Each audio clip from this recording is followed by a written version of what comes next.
السلام عليكم ورحمة الله.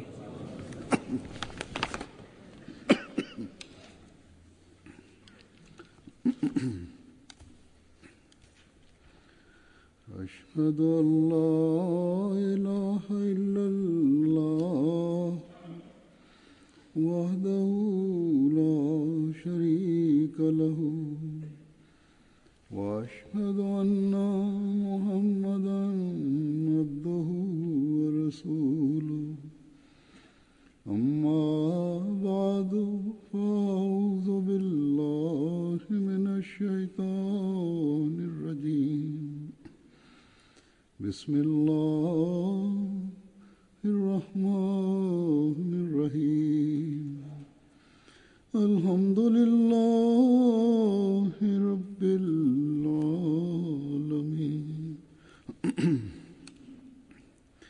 الرحمن الرحيم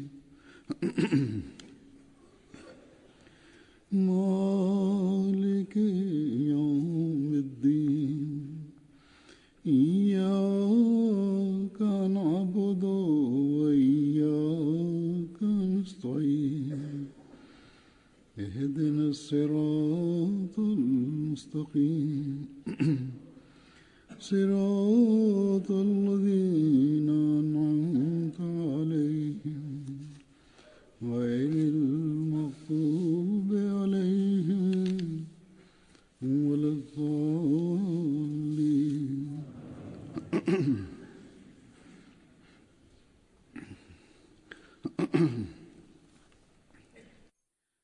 Berkenaan dengan Hadrat Masih Maud alaihissalam, pendawaan beliau sejak berdirinya jemaat sampai sekarang,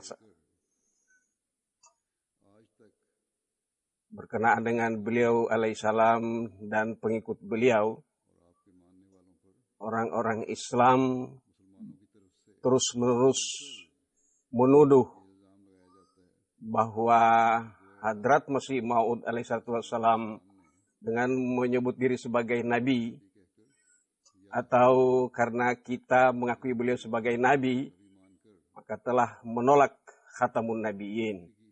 Padahal pada hakikatnya semua ini kita tahu bahwa ini adalah tuduhan palsu. Kita sesuai dengan ajaran Hadrat Masih Maud alaihissalam mengakui khatamun nabiyyin, mengamalkan dan memahaminya lebih dari yang lain, dan dengan demikian dalam hati kita penuh dengan kecintaan terhadap beliau, serta mengembangkan dan menyebarkan agama yang beliau bawa. Dibandingkan dengan golongan lain, kita lebih daripada mereka dalam hal ini. Bahkan orang-orang Islam yang lain berkenaan dengan kedudukan Hadrat Masih Maud alaihissalam, mereka bahkan 100.000 mereka tidak memahaminya dibanding dengan yang dipahami oleh orang-orang Ahmadi. Jadi dengan menggunakan khatamun nabiyyin sebagai dasar, mereka terus-menerus memusuhi jemaat Ahmadiyah. Dan dari waktu ke waktu mereka dengan pemikiran atau cara lain terus-menerus juga mendorong masyarakat untuk memusuhi kita. Dan ini dilakukan oleh para ulama mereka, bahkan terus menerus lebih daripada sebelumnya. Di Glasgow beberapa hari yang lalu terjadi pensyahidan terhadap Ahmadi di sana. Maka para mereka yang memusuhi jemaat demi untuk menjaga dan untuk kepentingan mereka, mereka berpura-pura untuk menyampaikan pendirian beliau mengenai kebebasan mereka, pendirian mereka mengenai kebebasan beragama. Akan tetapi bersamaan dengan itu, mereka pun terus teguh dalam pendirian mereka bahwa orang-orang Ahmadi bagaimanapun bukan orang Islam. Di masjid-masjid mereka menzahirkan hal ini. Dan di kalangan orang-orang Islam awam, mereka masukkan pemahaman ini bahwa anak-anak orang Islam yang bukan Ahmadi pun ditanamkan pemahaman yang seperti itu. Padahal mereka tidak memahami apa yang dimaksud dengan khatamun nabiin. Orang gair Ahmadi Muslim di sekolah mengatakan kepada anak-anak Ahmadi mengatakan bahwa kamu ini bukan orang Islam. Beberapa hari yang lalu ada anak-anak Ahmadi menulis kepada saya demikian. Saya mengatakan kepada anak Ahmadi bahwa kalian harus lebih banyak lagi memahami dan mempelajari Islam dan katakan kepada kawan-kawan kamu bahwa kamu adalah orang Islam. Hadrat Rasulullah Sallallahu Alaihi Wasallam kita yakini sebagai khatamun nabiin. Dan sesuai dengan kabar gaib dari beliau Sallallahu Alaihi Wasallam, kita menerima Al-Masih yang datang atau Al-Masih Maud itu sebagai pengikut hadrat Rasulullah Sallallahu Alaihi Wasallam. Di beberapa negara permusuhan terhadap jemaat terus-menerus dengung-dengungkan, dan karena media dan karena transportasi yang demikian cepatnya sekarang, maka orang-orang yang memusuhi kita dan permusuhan tiba ke berbagai tempat, dan oleh karena itu tidak ada negeri manapun di dunia ini yang selamat dari orang-orang Islam yang melakukan kekerasan. Mereka datang juga ke Afrika. Mereka orang-orang sini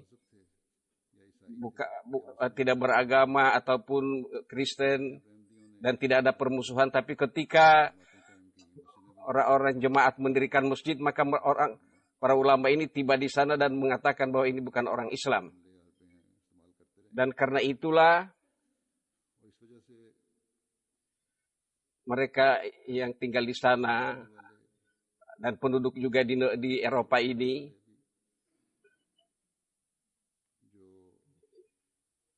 ketika orang-orang itu tiba di sini, maksudnya ya orang memusuhi jemaat tiba di sini, maka mereka menanamkan permusuhan terhadap jemaat, dan ini didengung-dengungkan di masjid-masjid, di sekolah-sekolah, dan di rumah-rumah mereka.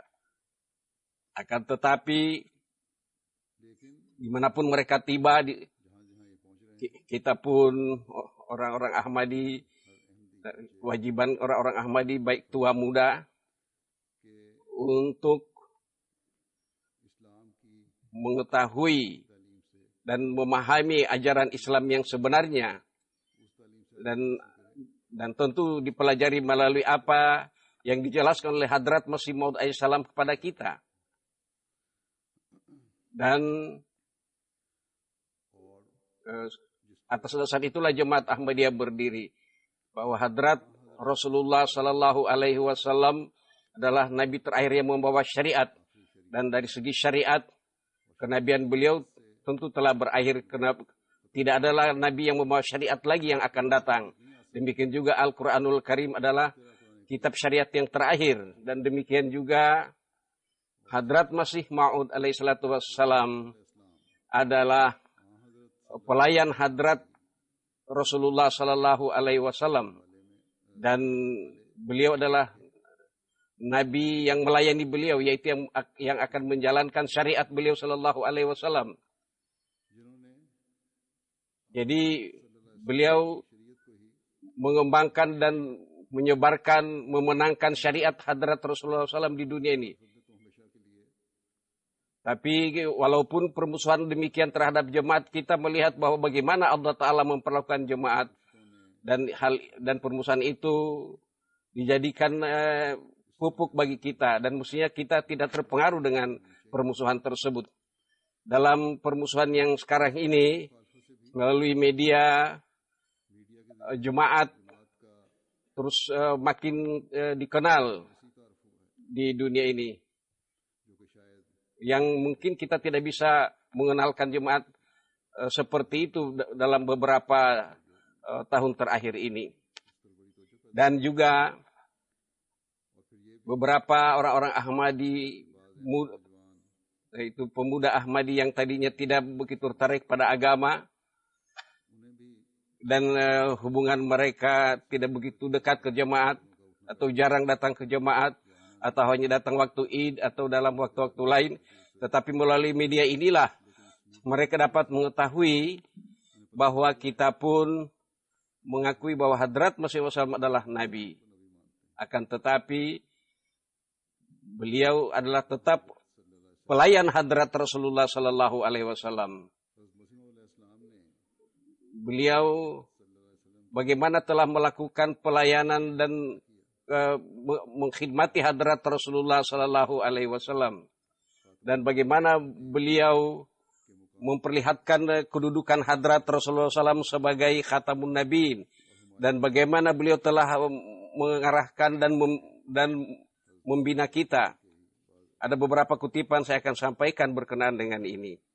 Beliau alaihi salam bersabda, sesungguhnya ingatlah bahwa tidak ada seorang bisa menjadi Islam, menjadi Muslim, dan tidak akan mungkin menjadi pengikut yang sebenarnya dari Hadrat Rasulullah SAW selama dia tidak meyakini Hadrat Rasulullah SAW sebagai Khatamun Nabiin, dan selama dia tidak memisahkan diri dari hal yang melakukan berbagai macam bid'ah, yaitu apa yang telah digabungkan oleh orang-orang ulama-ulama Islam ke dalam Islam. Dan Hadrat Masih Maud alaihissalam tidak pernah melakukan hal tersebut. Dan beliau katakan selama mereka secara ucapan dan amalan tidak menjauhkan diri dari bid'ah-bid'ah tersebut, maka dan tidak mengakui beliau sallallahu alaihi wasallam sebagai Khatamun Nabiin dalam ucapan dan amalan, maka tidak ada artinya orang itu sebagai Muslim. Jadi beliau alaihissalam bersabda bahwa sangat penting untuk mengakui Hadrat Rasulullah SAW sebagai Khatamun Nabiin. Beliau mengatakan bahwa Sa'adi telah benar mengatakan,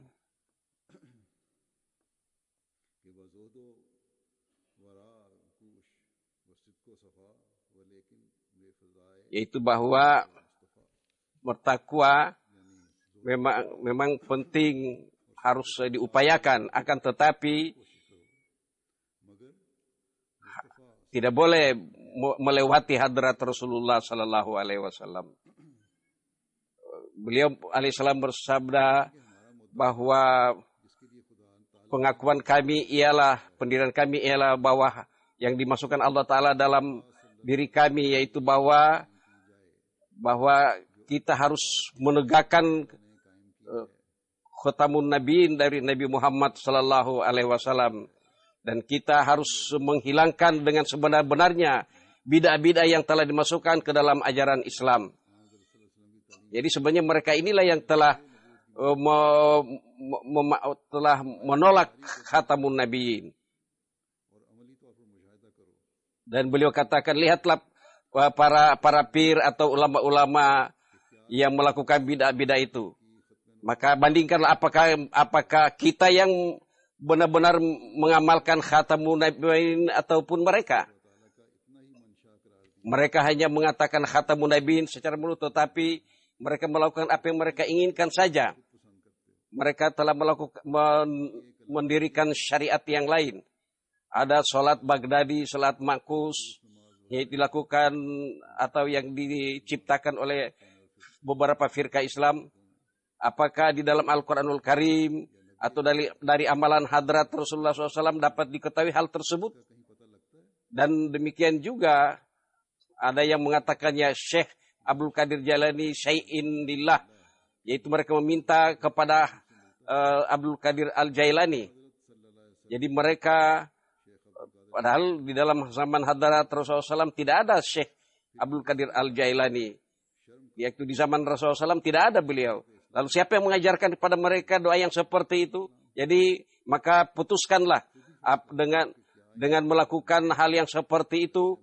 Apakah kalian layak untuk mengatakan bahwa saya telah memutuskan atau menolak khatamun nabiin? Jadi yang sebenarnya ialah, kalau kamu dalam masjid-masjid tidak memasukkan bid'ah-bid'ah dan juga mengamalkan dan beriman kepada khatamun nabiin Rasulullah SAW dan berjalan sesuai dengan itu, maka apalah pentingnya saya datang?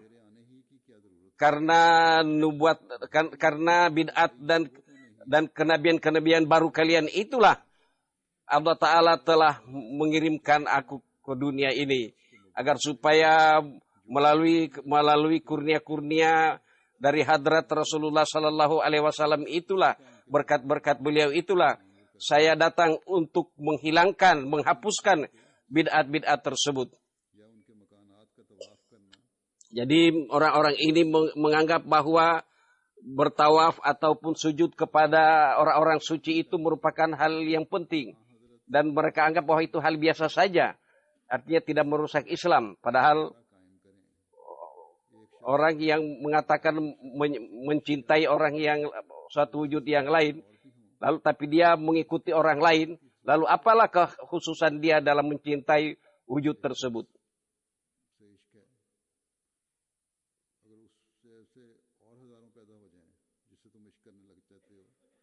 Jadi kelebihan wujud yang kamu cintai itu, misalnya hadrat Rasulullah SAW yang kamu cintai, lalu kenapa kalian pergi menyembah berbagai tempat, kuburan-kuburan dan orang-orang suci? Kalian memang pergi ke Mekah dan ke Madinah, tetapi kamu juga pergi ke kuburan-kuburan yang lain untuk menganggap bahwa melewati tempat-tempat orang-orang yang dianggap suci itu, jika dilakukan cara seperti itu, maka kalian menganggap bahwa itu sudah cukup untuk menjadi jaminan keselamatan. Bahkan melewati jendelanya saja menurut kalian telah menjadi sarana keselamatan. Jadi kalian telah melihat perbuatan kalian itu, orang muslim yang sebenarnya menjadi gemetar. Apa yang telah kalian lakukan?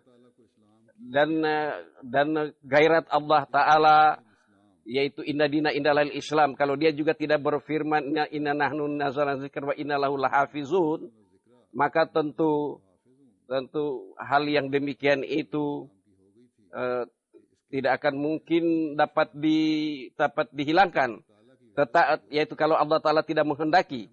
Tetapi Allah Ta'ala menghendaki bahwa dia akan menegakkan kembali nubuat dari hadrat Rasulullah Sallallahu Alaihi Wasallam, dan dia telah memulai menegakkan itu, dan dia mengirimkan sebagai utusannya. Beliau alaihissalam kemudian bersabda, keinginan kami yang sebenarnya ialah bahwa harus menegakkan keagungan hadrat Rasulullah SAW dan kemuliaan beliau, karena kami hanyalah bayangan beliau, dan karena keberkatan beliau Sallallahu Alaihi Wasallam itulah maka kami memiliki kemampuan untuk itu.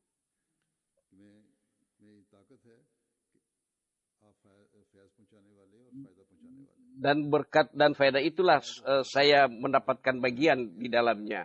Maksudnya saya jika ada yang mengingat saya di dalam perjuangan ini, maka itu adalah berkat-berkat dari hadrat Rasulullah Sallallahu Alaihi Wasallam.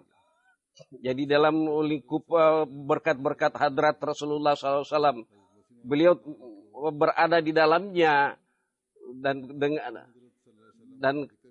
dengan demikian jika orang mengingat hadrat Rasulullah SAW, maka akan teringat kepada wujud yang berkhidmat kepada beliau, yaitu hadrat Masih Maud alaihissalam.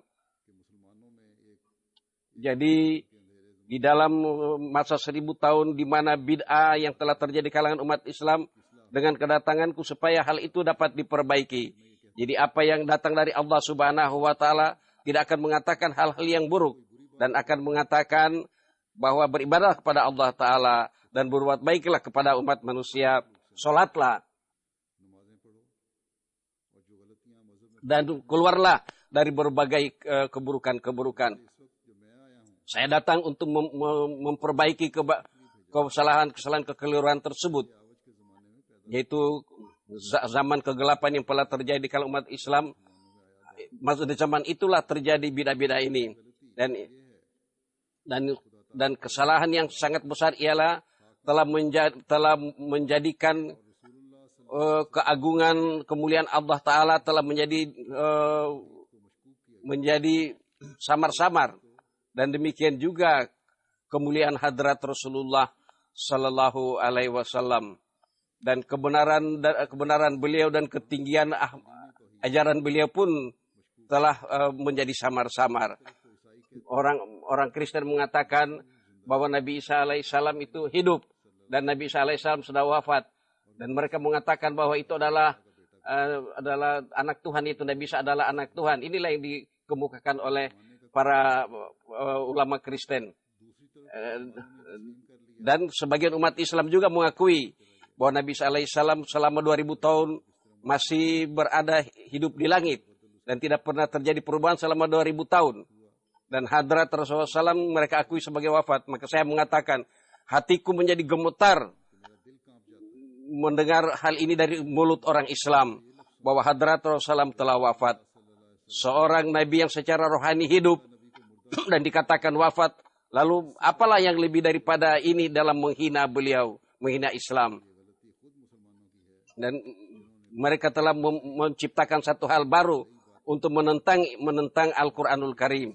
Padahal dalam Al-Quranul Karim sangat jelas dikatakan bahwa Nabi Isa alaihissalam sudah wafat. Tetapi memang telah ditetapkan hal ini untuk saya perbaiki. Dan yang datang itulah yang akan memperbaiki itu. Allah Ta'ala, dunia tidak menerimanya, tapi Allah Ta'ala menerimanya. Dan Allah Ta'ala akan memenangkannya dan dengan serangan-serangan yang dahsyat. Allah Ta'ala ketika mengirim wujud sebagai hakaman adalan, maka dia pasti akan menghilangkan tersebut. Al-Quran telah menetapkan bahwa khalifah yang terakhir adalah Masih Maud dan telah datang.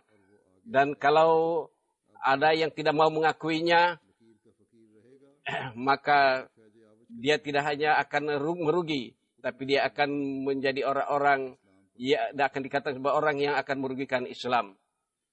Jadi dengan akidah yang keliru inilah telah menjadikan jutaan orang-orang Islam telah keluar dari ajaran Islam. Jadi wujud Nabi Isa alaihissalam yang mereka katakan sebagai yang akan memperbaiki, yang hidup. Lalu apalah sisanya bagi hadrat Rasulullah SAW sebagai rahmatan lil alamin yang datang sebagai kafatan linnas.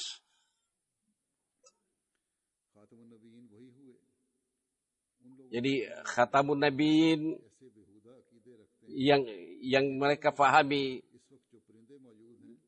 Jadi khatamun nabiyyin yang mereka fahami demikian. Saya memberikan misal, kalau ada dua hewan dikemukakan dan ditanya mana yang punya Nabi Isa dan punya Allah Ta'ala, maka mereka akan menjawab bahwa sudah bercampur. Jadi sudah tidak jelas mana yang milik Allah dan mana milik Nabi Isa. Jadi dalam penciptaan. Jadi dari sini kita bisa mengetahui bagaimana beliau alaihi salam sangat mencintai hadrat Rasulullah sallallahu alaihi wasallam. Jadi bukan hanya secara ilmu beliau fahami dan secara akal dan beliau buktikan dengan cara seperti itu, bukan hanya itu. Tetapi beliau menzahirkan secara amalan. Suatu kali ada seorang bernama Abdul Haq, seorang pemuda dari college yang tadinya seorang Muslim, lalu kemudian menjadi Kristen, dan sebagaimana telah banyak orang-orang menjadi Kristen karena pemahaman mengenai Nabi Isa tersebut. Ya, orang ini pun seperti itu. Dia mencari kebenaran atau untuk mencari ilmu datang ke Qadian dan bertemu dengan hadrat Masih Maud alaihissalam. Dalam berbagai kesempatan beliau bertanya dari hadrat Rasulullah. Suatu kali dia bertanya bahwa suatu kali ketika saya menyampaikan nama Tuhan di depan orang Kristen, maka orang Kristen itu memaki-maki. Saya katanya tidak senang mendengar itu. Mendengar hal itu, hadrat Masih Maud menjawab,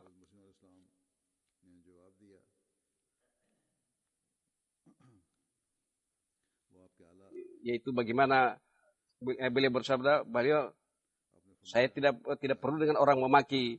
Banyak sekali surat-surat yang memaki saya datang dan saya harus menerimanya, dan saya membuka dan melihat ada makian-makian di dalam selebaran-selebaran, ada makian-makian yang seperti ini juga terjadi di Pakistan sampai sekarang, dan mereka menulis itu. Tetapi apalah artinya semuanya itu?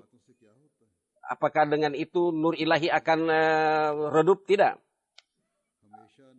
Dan itulah yang selalu dilakukan oleh orang-orang yang tidak bersyukur kepada Allah Ta'ala.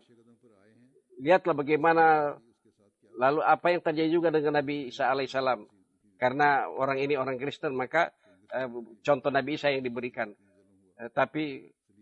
Dan Nabi kami, Nabi Muhammad Sallallahu Alaihi Wasallam, apa yang beliau hadapi? Sampai sekarang orang-orang yang hatinya tidak suci, mereka tetap memaki beliau Sallallahu Alaihi Wasallam. Padahal orang seperti itu jika memusuhi saya, maka dia sebenarnya memusuhi dirinya sendiri. Seperti saya sudah katakan, bahwa Abdul Haq ini beberapa hari tinggal dan terus-menerus berbicara dengan orang ini, yaitu hadrat Rasulullah, dan memberikan jawaban terhadap orang. Suatu kali hadrat Masih Maud bersabda, saya telah berkali-kali mengatakan ini kepadamu, kalau masih ada yang tidak Tuhan fahami, maka berkali-kali tanya kepada saya, karena hal yang tidak baik, kalau hal yang Tuhan tidak mengerti, tapi Tuhan mengatakan mengerti, karena hasilnya akan buruk. Dan inilah merupakan kebesaran hati beliau, agar supaya terbuka kebenaran kepada orang lain dan bisa menerima kebenaran.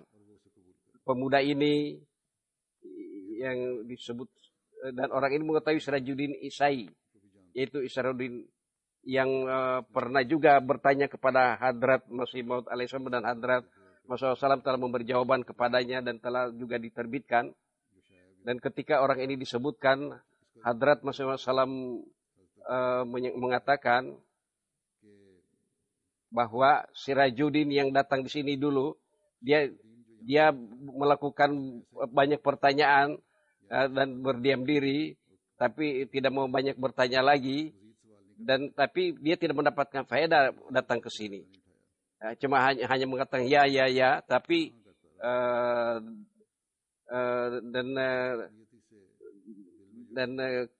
padahal kalau seandainya dengan niat yang baik dia datang, tentu banyak hal-hal yang meragukannya bisa dihilangkan. dan dia hanya mengatakan ya dan apa yang dalam hatinya dia tidak kemukakan. Hadrat Masih Maud alaihissalam bersabda kepada pemuda itu, beliau, apakah Sirajuddin pernah mengatakan kepadamu? Nah, Abdul Haq ini mengatakan, ya memang dia mengatakan melarang saya bahwa saya jangan datang ke sana, bahwa tidak ada gunanya kalau kita telah mendapatkan kebenaran, yaitu karena Sirajuddin telah menjadi Kristen dari Muslim, maka apalah gunanya katanya berjalan ke sana kemari mencari kebenaran. Dan Sirajuddin mengatakan bahwa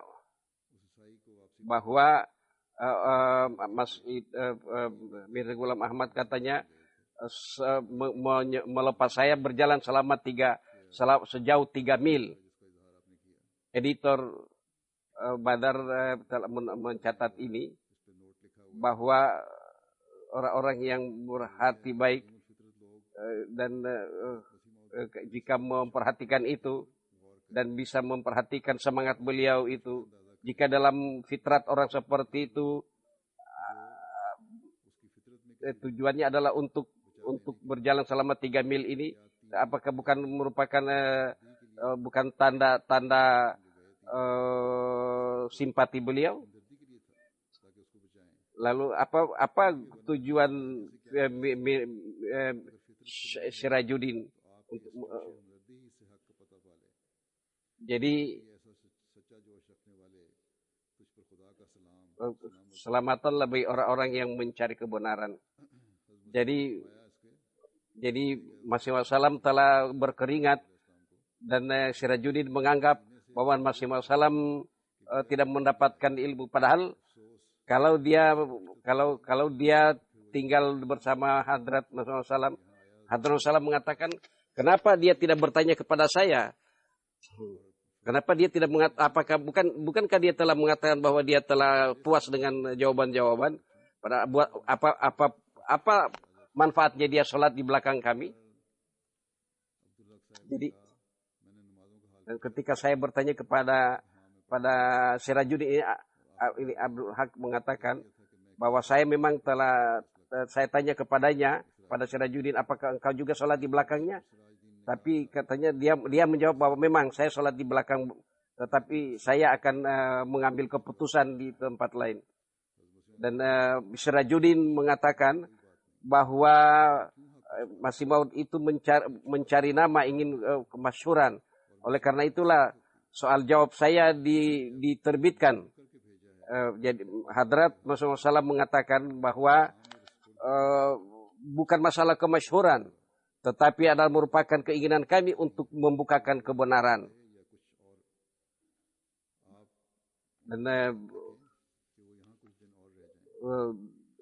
jadi untuk suatu pekerjaan, suatu tugas yang diberikan Allah Ta'ala kepada beliau alaihissalam, beliau tentu tidak hanya ingin hal itu hanya disampaikan kepada seseorang, tetapi tentu agar supaya apa yang beliau zahirkan itu juga bisa dimanfaatkan oleh banyak orang. Oleh karena itu beliau telah menerbitkan soal jawab dengan Sirajuddin Isai tersebut, yaitu Sirajuddin yang masuk Kristen tersebut.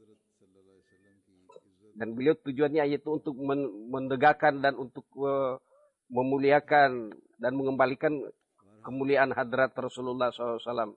Banyak sekali pertanyaan soal jawab dengan pemuda Abdul Haq tersebut. Dan ketika terjadi pertanyaan berkenaan dengan Sirajuddin itu, ketika hampir tiba di rumah, Hadrat Akdas Masih Maud Salam mengatakan kepada Abdul Haq, engkau adalah tamu kami.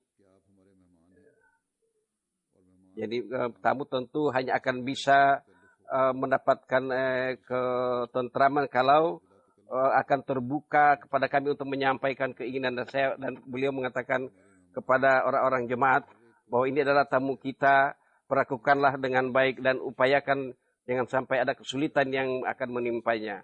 Lalu beliau masuk ke dalam rumah. Dan beliau secara pribadi memperhatikan penjamuan tamu bagi setiap orang jika orang itu datang mencari kebenaran. Dan juga selain hal-hal yang berkenaan dengan pengetahuan, juga beliau berupaya agar supaya penjamuan tamu dilakukan dengan sebaik-baiknya. Ada lagi suatu peristiwa yang saya ingin jelaskan berkenaan dengan doa. Beliau tidak pernah memperlihatkan kehebatan beliau di dalam doa, tapi beliau ingin menunjukkan bahwa hal itu berkenaan dengan falsafah pengabulan doa yang merupakan hak dan kurnia Allah Subhanahu wa taala. Suatu kali Quraisy Sahib sakit di Darul Aman, yaitu orang penulis ini, dan datang katanya berobat ke Hakim Nuruddin, berkali-kali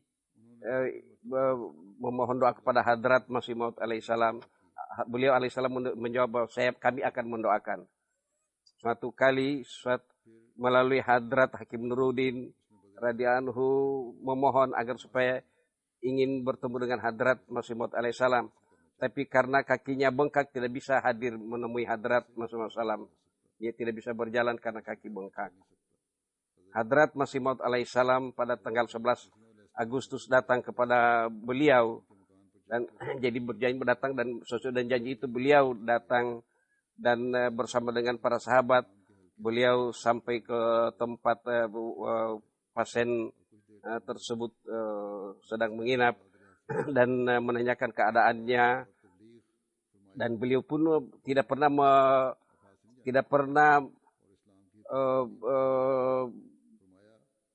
meninggalkan kesempatan untuk bertablik.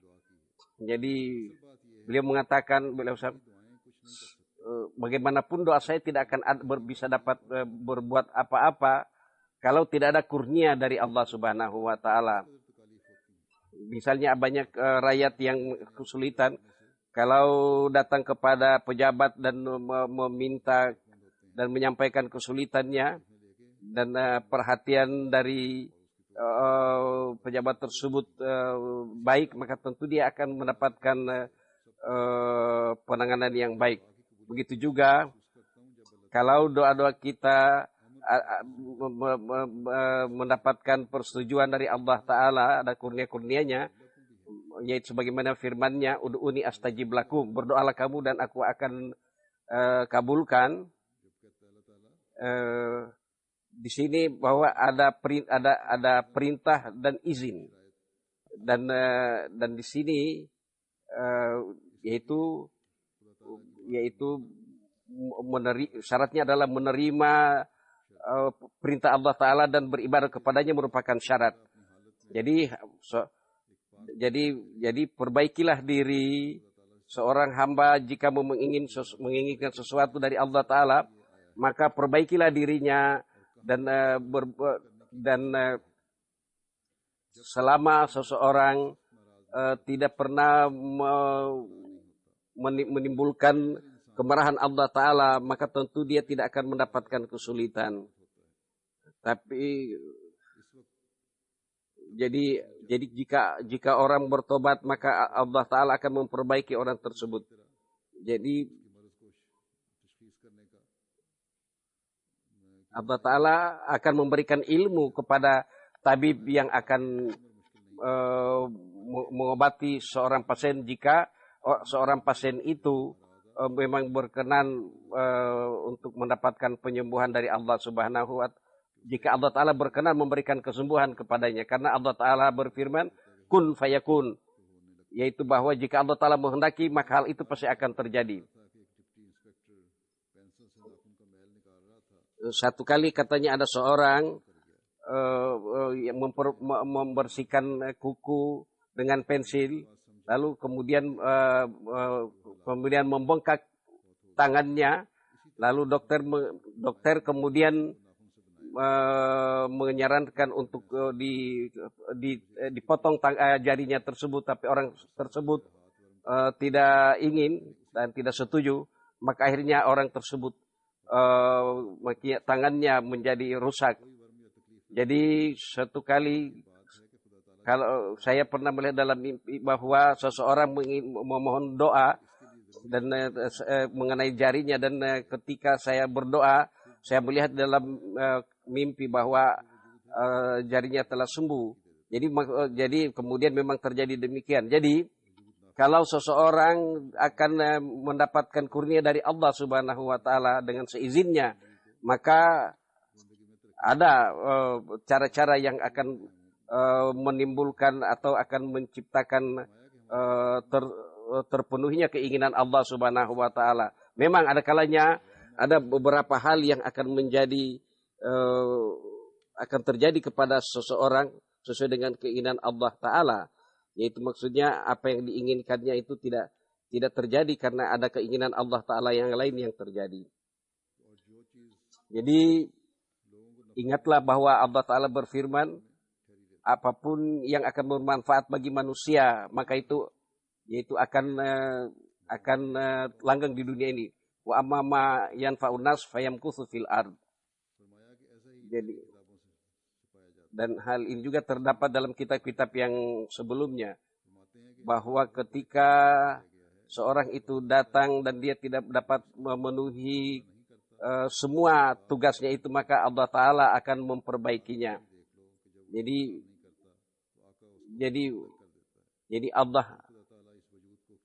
Allah Ta'ala yaitu beliau alaihissalam bersabda bahwa ayah kami yaitu Mirza Sahib, yaitu ayah beliau selama 50 tahun berkhidmat di dalam pengobatan, tetapi selama 50 tahun beliau tidak mendapatkan satu formula yang benar. Jadi memang kalau Allah Ta'ala tidak menghendaki, maka bagaimanapun lamanya orang berupaya untuk mempelajari pengobatan, maka dia tidak akan mendapatkan. Jadi jika ada kurnia Allah Ta'ala, maka yang sangat penting bahwa bagaimana kita harus berupaya untuk menerima dan mengakui ketetapan Allah Subhanahu wa taala, dan banyak berdoa karena Allah Ta'ala berfirman, ud'uni astajib lakum.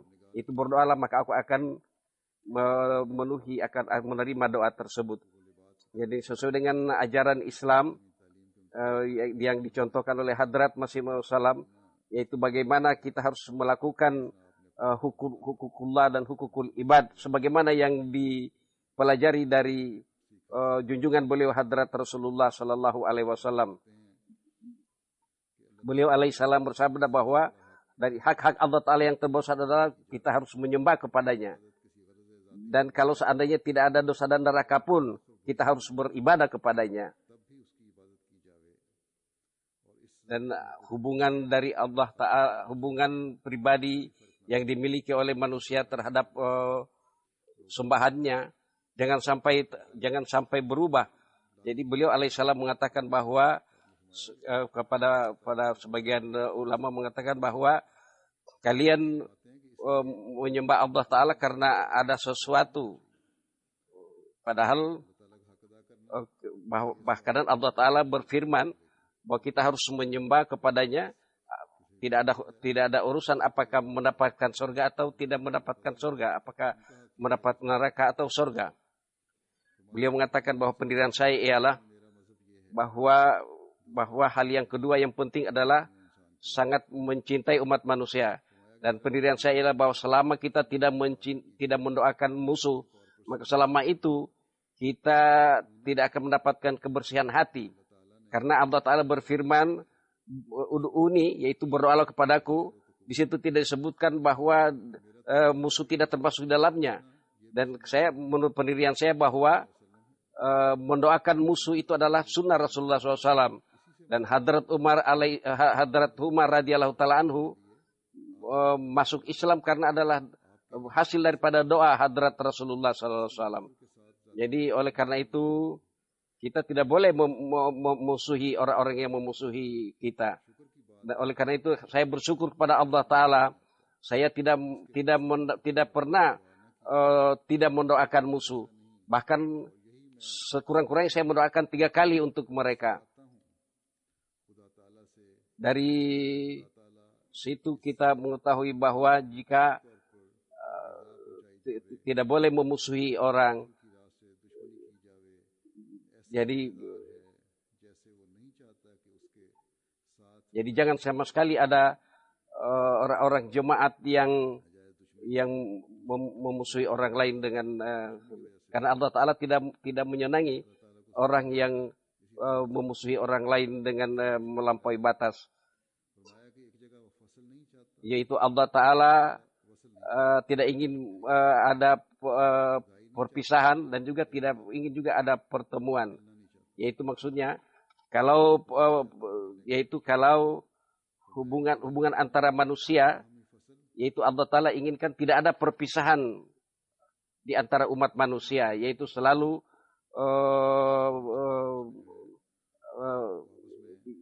saling mencintai, tidak boleh ada perpecahan, tidak ada permusuhan.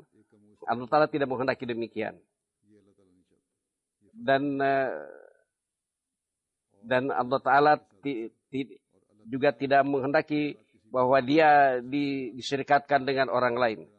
Jadi Allah Ta'ala tidak menginginkan yang demikian. Jadi manusia tidak Allah Ta'ala menghendaki bahwa manusia jangan berpisah, yaitu harus bersatu dan hidup dengan penuh kecintaan satu sama lain. Tapi dari sisi yaitu bahwa mereka harus merasa sama satu sama lain. Tetapi di sisi lain pun dia mengatakan bahwa dia tidak ingin diserikatkan dengan yang lain. Jadi dan dengan demikian Hadrat Masih Wasallam bersabda bahwa selama jemaat kita tidak mengikuti hal ini, maka tidak ada perbedaan antara dia dengan Gair Ahmadi. Jadi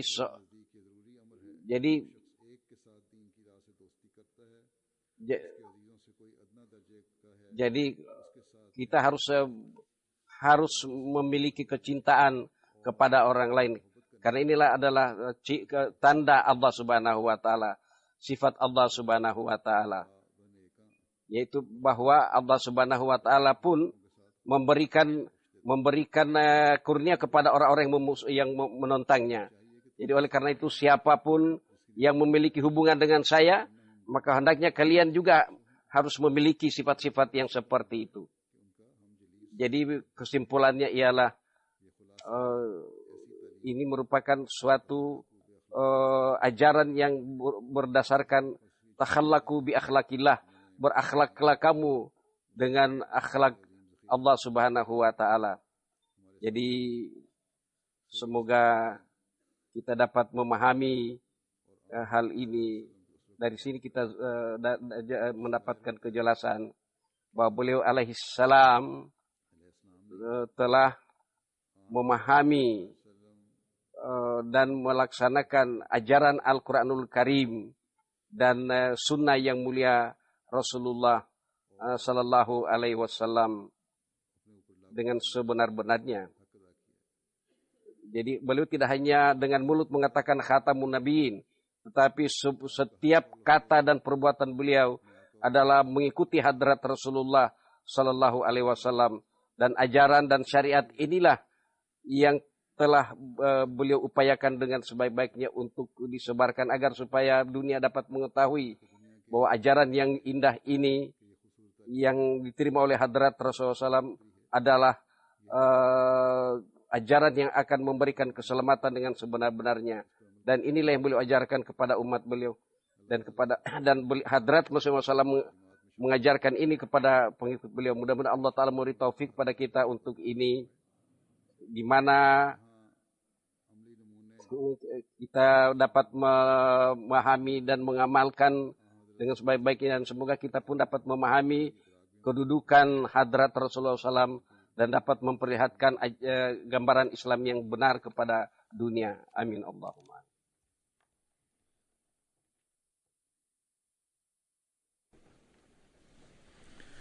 Alhamdulillah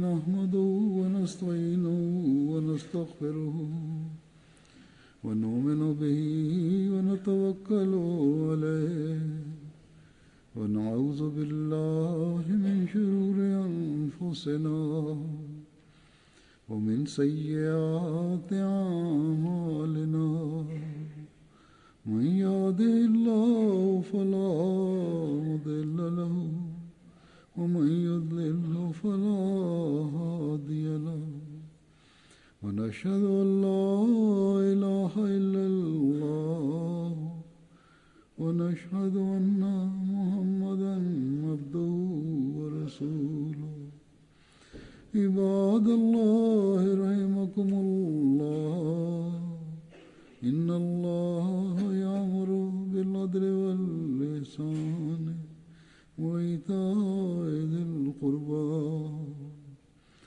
وينهى عن الفحشاء والمنكر والبغي يعظكم لعلكم تذكرون اذكروا الله يذكركم وادعوه يستجب لكم ولذكر الله أكبر